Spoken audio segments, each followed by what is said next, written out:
Saludamos a todos nuestros hermanos el día de hoy. Quiero aprovechar mientras terminamos de resolver unos detallitos técnicos acá, de recordarles que estas clases están siendo visualizadas en distintas partes del mundo. Saludo de forma especial a mis hermanos que están allí en Perú, los que están en Chile, Argentina, Panamá, Colombia e incluso algunos estados de acá, de la Unión Americana. A todos los saludamos y vamos a comenzar nuestra clase el día de hoy. Una de las cosas que hemos estado tratando de contener para desarrollarlo de la mejor manera es todo lo referente a la importancia que tiene la identidad. La identidad. Sin embargo, yo quisiera hacer una aclaración por algunas preguntas que recibí entre semana. Mire, estas clases que nosotros estamos desarrollando, hay dos cosas que quiero decir. En primer lugar, no fueron preparadas para aludir la situación o para aludir particularmente a alguien. Ese no es el propósito de estas clases. De hecho, estas clases existen hace prácticamente 16 años y nosotros venimos dándolas de forma ininterrumpida durante 16 años. Si alguien oye la clase y piensa que de alguna manera estamos aludiendo a una situación particular, mire, olvídese.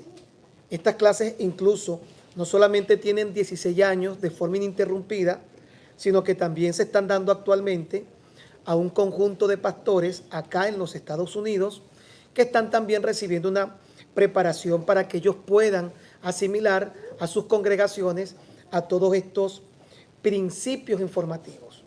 Lo segundo que quiero decir es que recuerde que Infortemi no tiene como meta abarcar el tema doctrinal, ya que el tema doctrinal es competente para cada iglesia. Infortemi en realidad tiene como prioridad poder utilizar principios. Y si usted se da cuenta, son principios que encuentran un fundamento o un asidero en la palabra de Dios. Ya que nos hemos dado cuenta que todo lo que nosotros podamos implementar, que la Biblia enseña de alguna forma, indudablemente termina siendo favorable, productivo y beneficioso para cada uno de los que decidimos creer que la Biblia es la palabra de Dios. Cuando yo hablo de principios, y usted se da cuenta que hacemos referencia o mencionamos de manera muy particular ciertas citas del Antiguo Testamento, es porque todo lo que nosotros pudiéramos establecer como un aspecto doctrinal, generalmente lo encontramos en las epístolas paulinas y en el Nuevo Pacto, en el Nuevo Testamento. Pero el apóstol Pablo decía que todo lo que ocurrió antes fue dejado como ejemplo. Y esos ejemplos nosotros solamente lo que estamos es analizando, estudiando, extrayendo y los estamos convirtiendo en principios. Principios que van a poder permitir, bien sea que esta iglesia, las iglesias que nos están siguiendo en este momento, caso particular, las iglesias Renuevo en Venezuela, tengan este tipo de fundamentos, pero también porque hay personas que son llamados al ministerio y que ellos en su momento, en su oportunidad, o lo estarán haciendo, desarrollan su liderazgo, como lo que pasa con los pastores con los que yo me reúno todos los martes, y al ellos desarrollar ese liderazgo, simplemente están recibiendo herramientas productivas para cada uno de ellos. Y como dije hace rato, ningún tema alude absolutamente a nadie, porque recuerde que estamos desarrollándolo de forma sistemática y de forma progresiva. No estamos trayendo temas de después para el ahora, sino que cada uno de estos se van desarrollando de forma sistemática desde la A a la Z. quería aprovechar y aclararlo, porque esta semana una persona de la mejor manera, por supuesto, me hizo una pregunta y me di cuenta que esa persona o esas personas pudieron sentirse aludidas o creen que uno está desarrollando estos temas por ellos o para ellos. Pero como alguien dijo en una oportunidad, no lo digo por ti, pero sí te lo digo a ti, porque todo esto tiene una conexión interesante. A mí me gusta mucho cuando la Biblia menciona en el capítulo 4 de Efesios, sus últimos versículos, donde el apóstol Pablo llama al creyente a abandonar ciertas prácticas, ciertas actitudes que son antivalores. Entre ellos él menciona la malicia. Y luego Santiago hace referencia, creo que en el capítulo 3, a este mismo factor. Hermano, y la malicia es algo que lamentablemente nos ha hecho mucho daño. Porque la malicia es esa actitud que tienen algunas personas de pensar que todo lo que ocurre o todo lo que dicen o todo lo que pasa es por ellos y para ellos. Eso es malicia. Ay, el pastor dijo eso por mí. Eso se llama malicia. Ay, me están mirando a mí. Eso se llama malicia. Ahora, lo más increíble es que la malicia es el resultado de un espíritu egocéntrico de personas que creen que son el ombligo del mundo y que el mundo entero gira en torno a ellos. Por Dios. Por eso les pido que usted pueda mantenerse en todo este desarrollo de temas, de principios, de forma saludable y sana para todos nosotros. Ok, estamos hablando de la identidad y usábamos un ejemplo importante basado en el libro del Génesis, capítulo 14, cuando Abraham toma la decisión de liberar a su sobrino Lot y no lo hace con todos sus criados, sino que la Biblia menciona que él escogió un número selecto de 318 criados. Capítulo 14 del libro de Génesis. Ahora, si tú vas a una guerra, que era lo que planteábamos la semana pasada, si tú vas a una guerra, yo creo que lo lógico es contar con el mayor número de personas para poder ganar la guerra. De hecho, se considera actualmente que los ejércitos más poderosos del mundo tienen como característica el mayor número de militantes en él. Entonces, Abraham pareciera ser que estaba rompiendo un esquema de orden bélico cuando dice la Biblia que él escogió 318 criados nacidos en casa y los llevó a pelear. Pero venía la explicación por qué Abraham lo hace. Porque decíamos que en tiempos bíblicos, eso lo explica mejor el capítulo 17 de Génesis, en tiempos bíblicos, cuando una persona tenía esclavos o tenía criados, puede llamarlo como quiera, siervos, criados, esclavos, habían tres tipos de criados o tres tipos de siervos.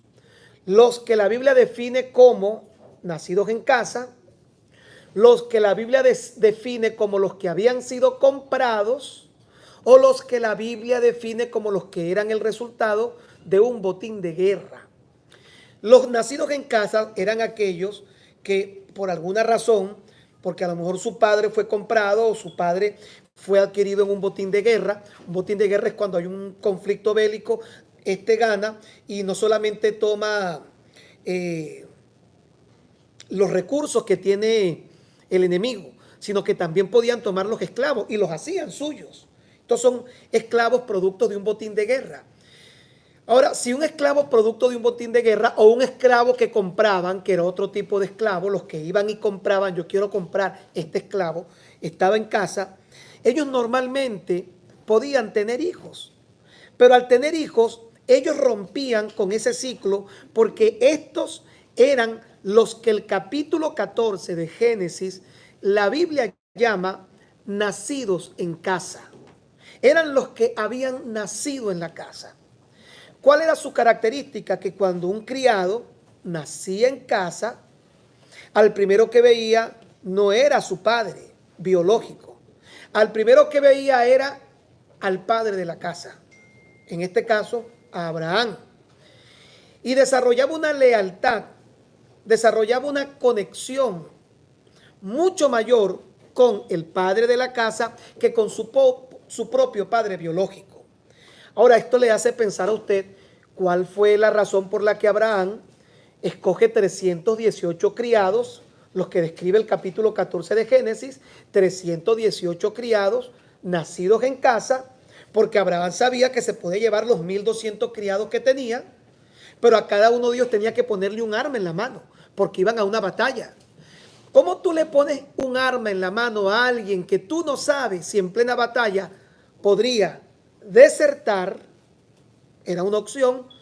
O simplemente aprovechar, porque recuerden que ese tipo de criados, como los que eran adquiridos por botín de guerra o los que eran comprados, no tenían ninguna conexión, ninguna identidad, no tenían ninguna identidad con el padre de la casa. Entonces imagínense ponerle una espada a una persona que no solamente podía desertar, eso podía ser a lo mejor lo que ocurriría en el mejor de los casos. En el peor de los casos, podría tomar la misma espada que Abraham ponía en su mano y voltearla en su contra. Abraham fue tan entendido.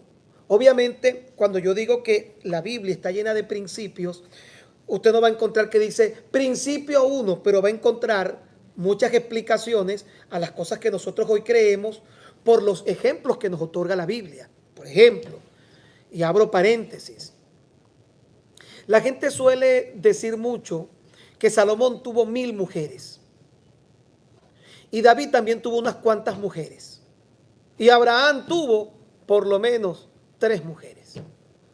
Entonces mucha gente hoy le dice, la Biblia lo dice, ¿por qué yo no puedo tener otra? La Biblia no dice en ningún lugar que para Salomón fue malo tener 1000 mujeres, ni para Abraham fue malo tener las mujeres que tuvo, pero vea lo que son los principios bíblicos. Pero cuando usted ve la historia y analiza su vida, se da cuenta todos los problemas que le generaron tener esta cantidad de mujeres. Y aunque la Biblia no te dice que el pecado de Salomón fueron las 1000 mujeres, 300 reinas y 700 concubinas, pero sí dice la Biblia que esta cantidad de mujeres apartaron su corazón de Dios. Y todos conocemos que cuando Abraham solamente tenía a Sara y a Agar, y a Lea, perdón, todos sabemos el gran problema que trajo, que hasta el día de hoy la nación de Israel sigue sembrando, porque Ismael, el hijo de Lea, el hijo de Agar, Ismael, hasta el día de hoy, es el padre de las 13 naciones de Emiratos Árabes que le hacen la guerra a sus hermanos los judíos, al Israel. Entonces usted no va a encontrar a lo mejor cuando lea la Biblia algo que le diga esto es malo, muchas veces. A veces la Biblia es mucho más directa en cuanto al pecado, pero hay ciertas prácticas, ciertos comportamientos en donde uno tiene que aprender a leer entre líneas y darse cuenta que aunque no dice esto es malo, uno dice no conozco la historia de uno solo que lo haya hecho y le haya ido bien, o las cosas le hayan salido bien por ese particular. Entonces uno termina deduciendo si es inteligente y si logra descubrir los principios. No, tener 1000 mujeres es un problema. 1000 problemas. Tener 2 mujeres son 2 problemas. Entonces terminas diciendo lo ideal es tener una solita. Porque Abraham, que solamente enfrentó esta situación te vas a dar cuenta que en ningún momento Dios lo reprende por las 2. Pero Dios como que le dijo, tenlas. Pero lo que tú estás viviendo se va a convertir para las generaciones futuras en ejemplo de lo que no se debe hacer. Eso ocurre en todo el Antiguo Testamento. Va a encontrar una cantidad de verdades escondidas entre líneas que nosotros simplemente debemos aprender a leerlas. Debemos aprender a entenderlo. El caso de los criados, cuando Abraham no hay una orden directa de parte de Dios que le diga solamente escoge 318. No fue un número que Dios le dio. Podían ser 500, podían ser 100. El tema es que cuando vas al trasfondo histórico, te das cuenta que los 318, la Biblia los menciona nacidos en casa. Y poníamos el ejemplo. Hoy en día, cuando lo traemos a una aplicación comparativa de nuestras iglesias, yo pienso que existen también congregaciones, no existen, todas las congregaciones son mixtas, porque en todas las congregaciones hay nacidos en casa. ¿Quiénes son los nacidos en casa? Las personas que se convierten y creen en ese ministerio.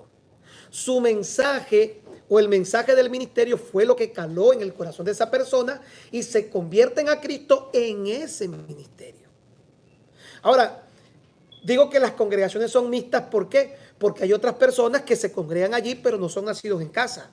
Resulta ser que hay muchos que a lo mejor pelearon en su iglesia. Pues también hay eso. Y vienen peleados y se meten en otra iglesia donde puedan seguir peleando, pero están en una iglesia. Personas que a lo mejor por razones de mudanza. Yo vivía en Orlando, ahora me mudé para Miami. Tengo que congregarme, me voy a congregar acá. Y eso también forma parte del grueso de las personas que forman parte de una congregación. ¿Qué representa armar para ir a la guerra? Representa el voto de confianza que da el padre de la casa a las personas con quien él piensa que puede ganar una batalla. Y obviamente a los primeros que armaría un pastor o padre de la casa, obviamente tendría que ser ¿a quién? ¿Por qué? Porque es muy difícil que un creyente que nació en tu ministerio se levante en tu contra. Es muy difícil. No es que no ocurra. Es muy difícil que una persona que nació en tu ministerio critique. Y yo no soy contrario a las críticas. Alguien dice toda crítica es mala. Yo no creo eso. Yo creo que las críticas son buenas. De hecho, yo he mejorado mucho a través de la crítica que la gente me hace. Yo no considero que las críticas sean malas. Ahora, yo sí creo que las críticas son constructivas y destructivas. Eso sí lo creo.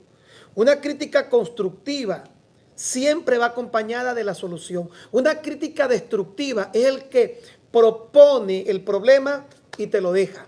Eso siempre es una crítica destructiva. Es decir, las personas que dicen la iglesia está sucia, vamos a limpiar, ¿qué están aportando?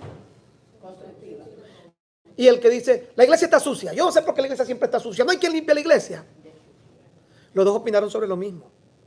Pero uno propuso y dio la solución. El otro ve el problema y ve cómo la gente lo resuelve. No está dispuesto ni a decir, a lo mejor el primero dice, yo no puedo ayudar, pero yo puedo colaborar para ver si se paga a alguien y buscamos entre varios. Siempre va a ocurrir que hay personas que cuando ven un problema tratan de involucrarse para que se solucione. Ellos son los que tienen un pensamiento crítico bueno, pero los que te presentan el problema dicen, es que el pastor es muy joven. ¿Y qué hacemos? Es que el pastor es muy viejo. ¿Y qué hacemos?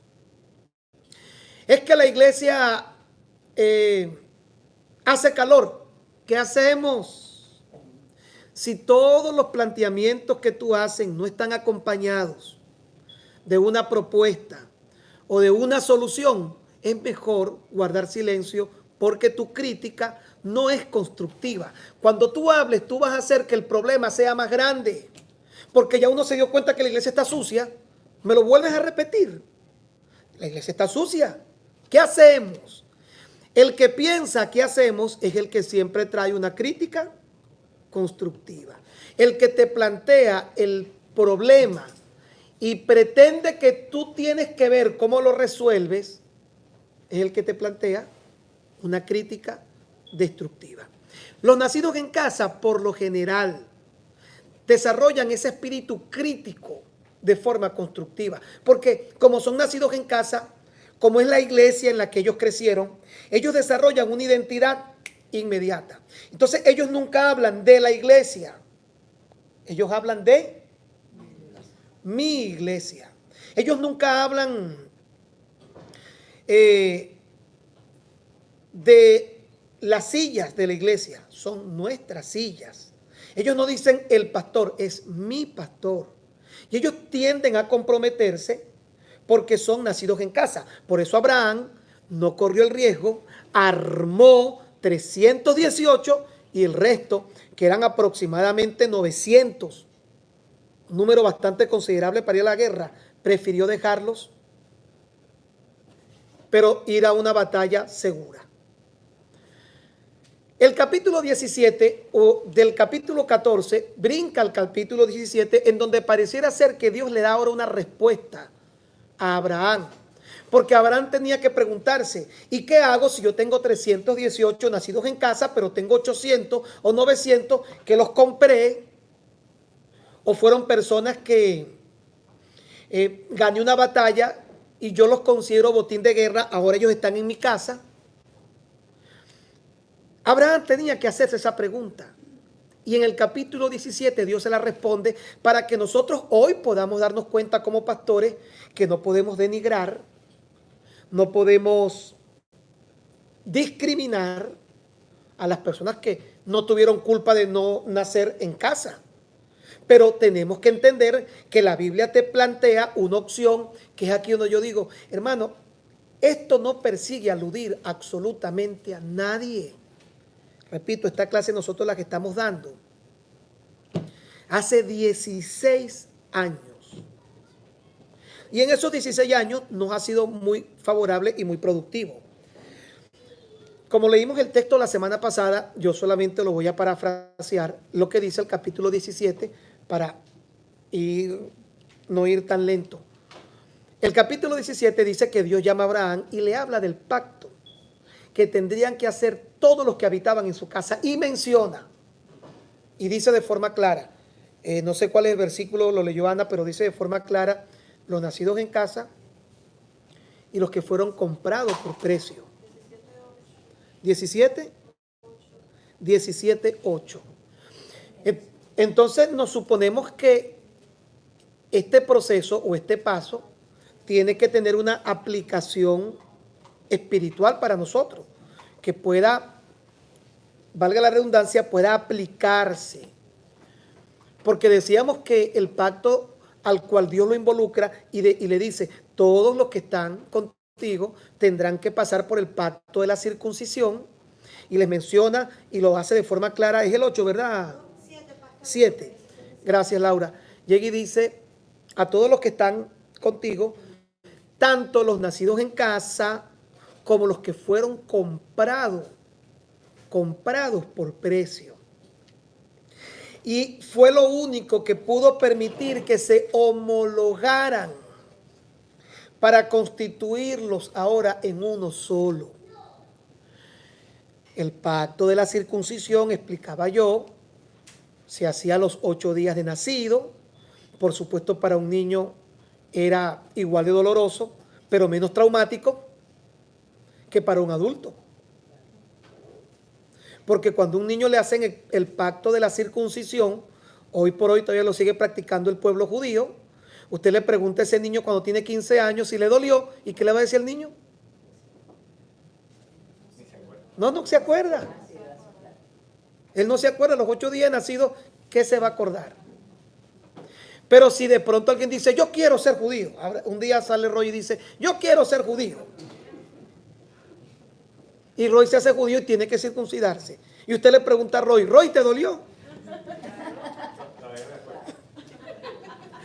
Se va a acordar por el resto de su vida.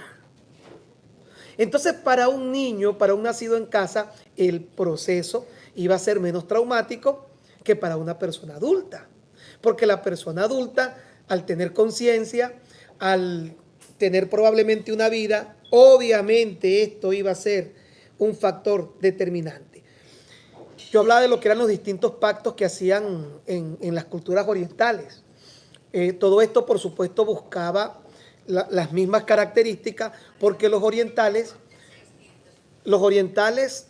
adoraban, oiga bien, el pueblo de Israel no, pero los orientales adoraban, y aunque el pueblo de Israel lo percibía igual, no lo adoraba, pero los orientales adoraban el miembro viril masculino. De allí surgen los famosos símbolos fálicos que nosotros conocemos históricamente, el obelisco egipcio y todos esos todos esos monumentos que usan los musulmanes, que usted ve que son puntiagudos, son en honor a lo que se representan como símbolos fálicos. Para ellos, la vitalidad del hombre representaba la vida. Y esa vitalidad que representaba la vida, la convertían en monumentos. Así que cada vez que usted vea un obelisco es una representación fálica de lo que en la antigüedad se consideraba importante para la procreación y la vida. Por eso el pacto de la circuncisión estaba destinado específicamente de esa forma. Oye, qué diferente hubiera sido que Dios le dice que se iban a contar como hacen los japoneses.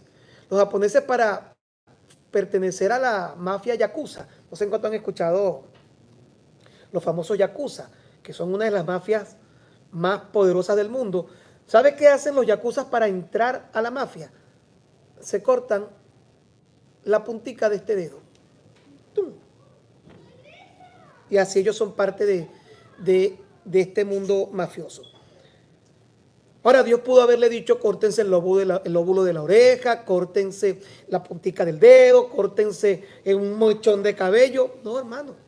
Dios le dice del prepucio, del símbolo viril masculino. Y aquí viene la respuesta. ¿Por qué? Porque se consideraba que la vida radicaba en la virilidad masculina del hombre. Yo les explicaba que cuando la Biblia habla del pacto de sal que hace David con Jonatán, el pacto de sal era que ellos tomaban, si David o cualquier hombre hacía un pacto con otro hombre, eso representaba el peso y el valor que tenía la persona, y ellos lo que hacían era literalmente, esta persona tomaba el miembro viril masculino de aquel tomaba el de este, como si estuvieran saludando, como que fuera un mucho gusto, con un puñado de sal, que era parte del rito, por eso se llama pacto de sal. Y usted lo dirá: oye, qué feo. Claro que sí, yo estoy de acuerdo con usted. Gracias a Dios que esos pactos terminaron. Yo prefiero firmar un contrato. Pero yo, y ya, prefiero firmar un contrato y ya. Pero ¿sabe por qué ellos lo hacían? Porque eso era algo que no solamente involucraba la representatividad del hombre. ¿Se acuerda que uno dice mucho este tipo de frases cuando algo es importante? Palabra de hombre. Ahora, ¿cómo usted sabe que es hombre? La ideología de género hoy te está diciendo que tú eres hombre o mujer según la apreciación personal que tú tienes de ti mismo. Imagínense la locura de lo que está estableciendo la ideología de género.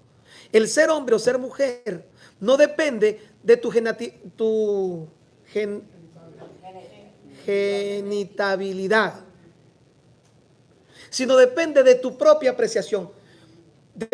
Yo me siento mujer, yo soy mujer, no. Y como yo explicaba hace pocos días, si yo no, Dios me guarde, me prendo al diablo. Si encuentran en esos documentos arqueológicos una momia, usted sabe que las momias que vivieron en ese tiempo, que hoy han encontrado, pueden saber si es hombre o mujer por su ADN. Porque la genética y la genitabilidad determina lo que nosotros somos en ese contexto de identidad. Entonces ellos, considerando que, dése cuenta que las mujeres no podían hacer pactos. En tiempos bíblicos, en culturas orientales, las mujeres no hacían pactos. A lo mejor porque no había que agarrar, ¿no? Es una, ¿cómo se puede llamar? Una suposición, una especulación que yo estoy haciendo. Pero las mujeres no hacían pacto. Pero luego usted va a leer en el libro de Romanos, cuando Dios derriba esa barrera y da a entender, ya no hay diferencia. Ahora no hay judío ni griego. No hay tampoco varón ni mujer, libre ni esclavo, todos son iguales. Pero en tiempos bíblicos el hacer un pacto era particularmente propio del hombre, del hecho. De hecho, el pacto de la circuncisión solamente la podían hacer los hombres. ¿Qué representaba esto? No solamente el poder representativo que se tenía como hombre, es palabra de hombre, sino que también representaba la garantía generacional de una sociedad. ¿Por qué? Porque yo estaba diciendo que todo lo que saliera de mí para procrear iba a darle continuidad a este pacto. Y se convertía en una promesa de continuidad generacional. Mira lo importante de todo esto. Entonces Dios le dice a Abraham, y nosotros hoy tenemos que analizar que la iglesia no puede convertirse en un ente discriminativo, en donde los que no nacieron en el ministerio, los que no nacieron en mi iglesia no pueden, no.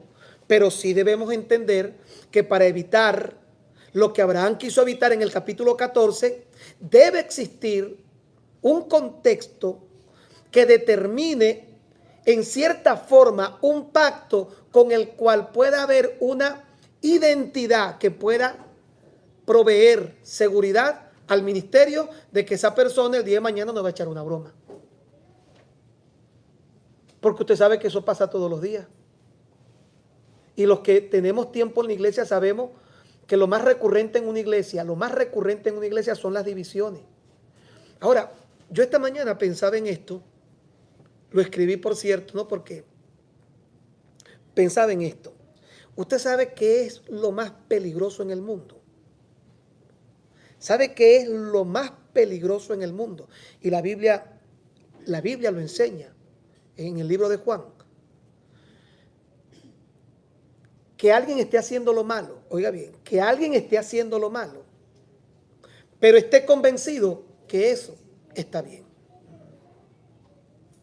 Ahora yo le pregunto, ¿cuántas veces usted, si conoce a alguien que ha dividido una iglesia o ha echado broma en una iglesia, dice, estoy dividiendo la iglesia porque soy un rebelde? ¿Sabe quién divide una iglesia? ¿Y bajo qué circunstancia la divide? ¿Sabe quién prende un bochinche, un gas, para no usar una mala palabra? ¿Quién prende un gas dentro de una iglesia? ¿Sabe quién lo hace? Una persona que cree que está siendo el defensor justiciero de Dios. Y aun y cuando está haciendo daño, aun y cuando lo que está haciendo es malo, él está convencido que lo que hace está bien. Los judíos, incluyendo por supuesto la figura retórica del apóstol Pablo, ¿por qué usted cree que perseguían a la iglesia? ¿Usted cree que ellos lo perseguían porque quiero acabar con la iglesia de Jesucristo? Quiero matar al pueblo de Dios. Dice la Biblia que ellos lo hacían porque ellos pensaban, ¿qué cosa? Que estaban haciendo algo bueno. Pero repito, no hay nada en el mundo más peligroso que alguien que hace lo malo y esté convencido que está bien lo que está haciendo. Entonces, cuando somos parte de un ente como este, ese riesgo está latente.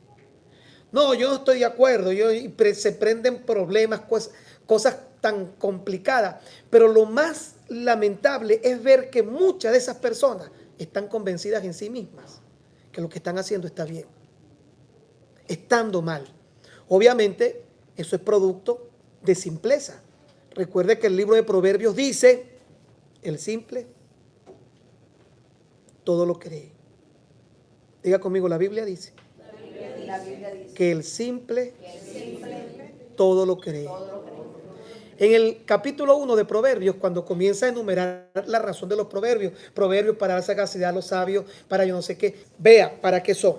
Para entender sabiduría y doctrina, para conocer razones prudentes, para recibir el consejo de prudencia, justicia, juicio y equidad. El 4, para dar sagacidad a los simples, para dar sagacidad a los simples. Porque este mismo libro dice que el simple todo lo cree. Y hay un momento cuando Dios hace una expresión hacia el simple, En algún momento les voy a compartir eso. ¿Sabe lo que dice Dios? Dice, ¿hasta cuándo, oh simples, amaréis la simpleza? ¿Qué es ser simple, hermano? Una persona que no tiene convicción, que no tiene criterio, que no tiene identidad. Es ese tipo de personas que, repito, que hacen cosas malas, pero ellos creen que es buena porque son simples. Porque carecen de criterio justo, de justicia, de juicio, de equidad. Y lo peor de todo es que este tipo de comportamiento, totalmente alejados de toda verdad, de lógica, de razón, este tipo de personas defienden su simpleza. Por eso, usted nunca va a ver a una persona que haya dividido una iglesia, que haya creado un conflicto interno. Yo creo que sí está somatizado, pero consciente y diciendo, lo estoy haciendo porque soy malo. No, ellos creen que son los defensores justicieros y que lo que están haciendo es correcto y es incorrecto. Entonces, ¿cómo evitar todo este tipo de riesgo? De una forma. Hay que hacer lo que Dios le dijo a Abraham. ¿Tú quieres contar con todos? Llévalos al proceso, al pacto de la circuncisión. Présteme atención. ¿Qué es el pacto de la circuncisión? Se lo voy a leer acá. ¿O qué representa para nosotros el pacto de la circuncisión? Oiga bien, el pacto de la circuncisión no lo podemos tomar de forma literal. Podemos decir que solo puede ser, después de analizarlo extendida y largamente, solo puede ser un mecanismo o un sistema educativo, discipular e instructivo que ayude a estructurar un proceso para adquirir identidad. Es decir, Infortemi o este tipo de espacios de diálogos, conversatorios, de discusión y de enseñanza se convierten en esos factores de proceso para que una persona que no nació en casa pueda entender, pueda asimilar, pueda cambiar y pueda finalmente adquirir identidad. Mire, ¿por qué lo digo? ¿Qué ocurre cuando una persona es circuncidada? Se lo voy a mencionar. Antes le voy a decir cuáles son todos los elementos con los que hay que bregar dentro de personas que pretenden tener un arma en su mano para ir a la batalla, entendiendo ya lo que he tratado de hacerles comprender. Tenemos el riesgo siempre de tener en medio de nuestras iglesias personas ególatras. ¿Sabe lo que son personas ególatras? Recuerde que venimos del mundo con una cantidad de antivalores, muchos.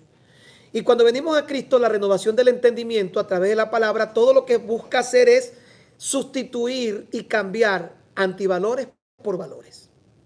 Pero cuando venimos del mundo se nos dice que si tú amas, puedes tener y vivir, puedes vivir libremente con la persona que amas porque hay amor. No tienes que comprometerte en matrimonio.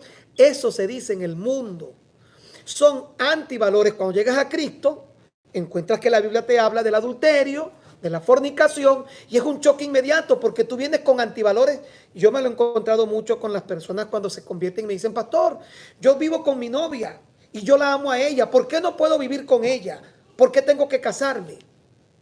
Porque una sociedad los convenció que de esa forma se puede vivir. ¿Cómo se llama eso? Antivalores. Cuando llegas a Cristo y comienzas a leer la Biblia y te das cuenta que la Biblia habla del adulterio, de la fornicación, esos antivalores chocan contra los valores de Dios. ¿Y qué comienza a hacer la palabra? A cambiar. Y tú comienzas a soltar antivalores y comienzas a adquirir nuevos valores. Entonces tú dices, me voy a separar y me voy a casar. ¿Pero por qué lo hiciste? Porque algo renovó tu entendimiento. Romanos capítulo 13. Y entramos entonces en percepción de los antivalores. Pero venimos del mundo, por ejemplo, con tantos antivalores, con tantas malas mañas, con tantos vicios, que es la razón por la que toda persona, incluso nacidos en casa y no nacidos en casa, deben pasar por un sistema educativo que pueda ser comparado al pacto de la circuncisión para que pueda operar activamente y al hacerlo sea de bendición para la iglesia y él pueda también recibir bendición.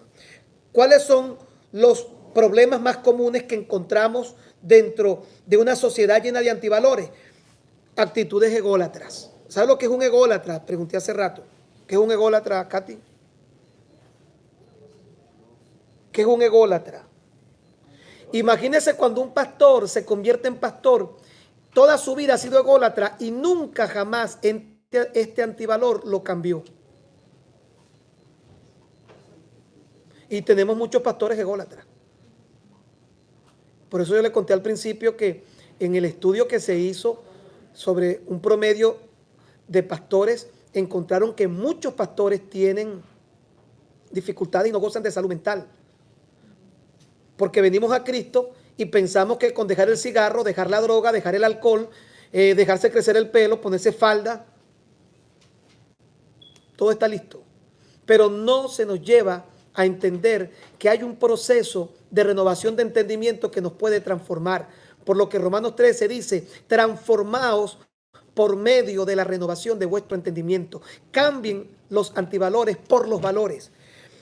¿Por qué? Porque venimos con egolatría. La egolatría es culto a la personalidad. Imagínense cuando tenemos dentro de nuestras iglesias personas que predican bien, enseñan bien, cantan bien, tocan bien y vienen arrastrando esa egolatría del mundo. ¿Qué va a ocurrir? Si ególatra es una persona que tiende a que le rindan culto a la personalidad, a ellos les gustan los aplausos, a ellos les gusta, bueno, a todo ser humano les gusta, pues yo creo que no existe un ser humano que no le guste las felicitaciones y las palabras de palabras, a todo el mundo le gusta, pero el ególatra fortalece y alimenta su ego en base a eso. Entonces el día que canta, el día que toca o el día que predica, él no lo hace para servir a Dios. El ególatra lo hace para que la gente vea que bien predica, vea que bien canta, vea que bien toca. Y él se siente mal si de alguna forma, obviamente, siempre que alguien hace algo, debe ser motivado, debe ser animado. Pero el ególatra no recibe el ánimo como algo favorable. El ególatra busca la adulación, ama ser adulado. Y tenemos en nuestras iglesias mucha gente que vienen del mundo, cantan bien, se convierten a Cristo y llega un punto en el que cuando comienzan a crecer no respetan pastor, no respetan iglesia, no respetan a nadie. Y yo ponía un ejemplo de una persona en Puerto Ordaz, un muchacho que canta muy bien, excelente.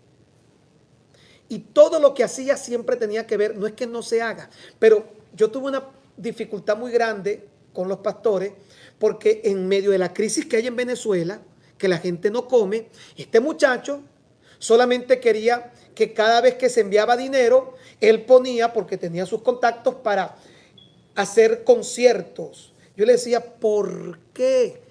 Recuerdo que fueron a un campamento y el campamento, habían más de 1000 jóvenes. Él los convirtió, no en un retiro espiritual de jóvenes, sino en un culto a la personalidad. Y él comenzó a trabajar en que la gente, cuando él cantaba, lo aplaudiera. Eso es una persona con problemas.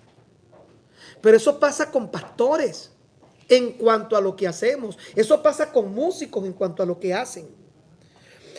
Personas conflictivas y contenciosas. Usted sabe que hay problemas en la iglesia y uno como pastor aprende esto. Que cada vez que hay un problema dice, pastor, hay un problema en tal parte. Uno piensa inmediatamente, te aseguro que ahí estaba metido fulano.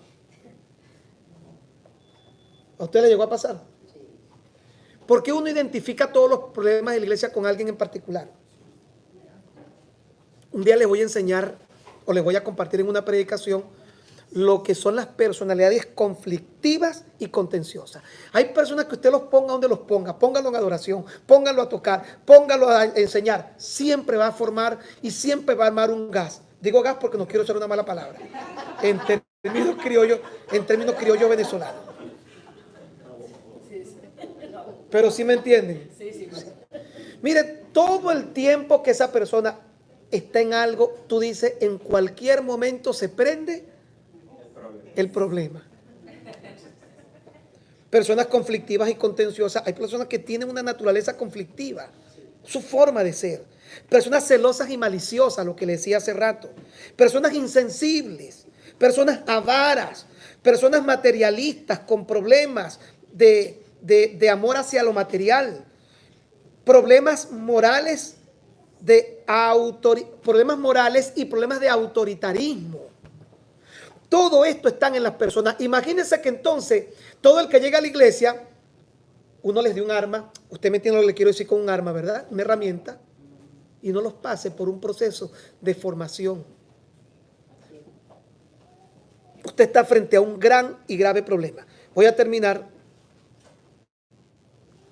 la clase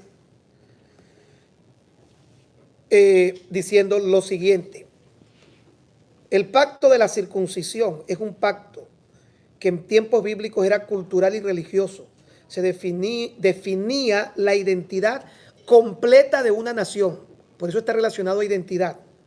Tan poderoso fue que Pablo recomendó circuncidar el corazón según Romanos 2:29. Y Deuteronomio 36, Dios promete hacer esto en el corazón de los creyentes. El pacto de la circuncisión se convierte en un proceso, oiga bien, doloroso. Porque si usted viene de otra iglesia, dígame si no es doloroso. Es doloroso. Porque usted dice en mi iglesia. Y cuando está en la otra iglesia, usted dice, aquí no hacen como allá. Y uno empieza. Y uno quisiera tratar de encontrar aquella iglesia en esta. Y ese cambio es doloroso. ¿Usted sabe? Yo no se lo voy a preguntar. Pero yo sé que todos los que les ha tocado pasar, al principio han echado su lagrimita. Y no porque sea mejor o peor, sino porque es un proceso doloroso. El pacto de la circuncisión dolía. Repito, es mucho menos traumático para el niño a los 8 días de nacido que para la persona adulta. Es decir, que eso no lo sufre el que es nacido en casa. Lo segundo, punzante y cortante. Recuerde que el pacto se hacía con un cuchillo y el cuchillo tenía punta y tenía filo. Esto habla de tocar los factores más sensibles de cambio. Porque antes tú venías a lo mejor de una iglesia, digamos que venía una iglesia bautista, de corte bautista, donde la gente es casi un pedestal, que derechito, y este comentario no lo hago a manera despectiva ni de burla, porque yo he predicado en iglesias bautistas y amo a mis hermanos bautistas, pero su forma de culto es muy circunspecta. Juan, es que tú dices, circunspecta, muy tranquilo, apenas usted le puede escuchar lo que dicen, y de pronto esta persona llega a una iglesia, ni siquiera pentecostal, neopentecostal, Eso es un proceso en el que su sensibilidad se va a ver afectada. O bien sea todo lo contrario. Una persona que vive en una iglesia en donde la gente brinca, canta. Yo prediqué en una iglesia hace muchos años en Barcelona. Eran 15 días de campaña. 21 días, perdón. Las primeras 2 semanas las predicaron 2 hermanos y la última la cerraba yo. Siempre lo cuento como testimonio porque este pastor amigo en Barcelona, yo le pregunté la semana que llegué, ¿cómo estuvo la campaña aniversaria? Y él me dice, pastor, esto estuvo buenísimo, se derramó el Espíritu Santo, esto era la presencia de Dios, se rompieron 5 bancos, sacamos 4 personas al hospital con la cabeza rota, aquí era fluyendo. El concepto, y no lo digo de forma despectiva tampoco, lo que le quiero decir es que mire todas las formas que hay, el concepto de unción para él. Yo esa semana no sé si les gustó o no les gustó, pero yo trataba de pensar yo decía, tengo que ver cómo hago para que se rompan más bancos esta semana y salga más gente con la cabeza rota esta semana. Pero no es mi perfil. No. Y yo creo que la gente estaba como esperando y no llegó a pasar. Pero yo decía, ¿cómo habrá sido? Pero yo que conocí ese tipo de esquemas de iglesia, que no lo digo de forma despectiva, no me parece malo, solamente quiero que usted entienda la gran diferencia que hay cuando una persona cambia de una iglesia a otra. No le digo que eso sea incorrecto o correcto, solamente quiero que entienda esas diferencias. Hermano, yo me acuerdo que yo llegué la última noche del domingo anterior y eso era, y déjalo que se mueva, y así. Y así se alaba a Dios, y así, y mientras más rápido la canción, usted veía a las mujeres, y agarraba y soltaba un zapato por allá, y el otro zapato por allá, y el marido agarraba los zapatos tras la mujer, pero de repente él lo agarraba también, y ellos ya empezaba, y eso era, hermano. ¿Y sabe algo? Esa gente feliz. Sí. Mayela viene de una iglesia como esa, la primera vez que yo vi a Mayela soltando un zapato por allá y el otro zapato por allá, yo agarraba aquellos zapaticas y yo decía, Mayela, cálmate, Mayela, cálmate. Y Mayela,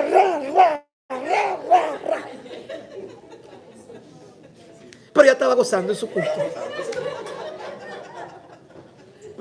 Ella viene de ese tipo de iglesia.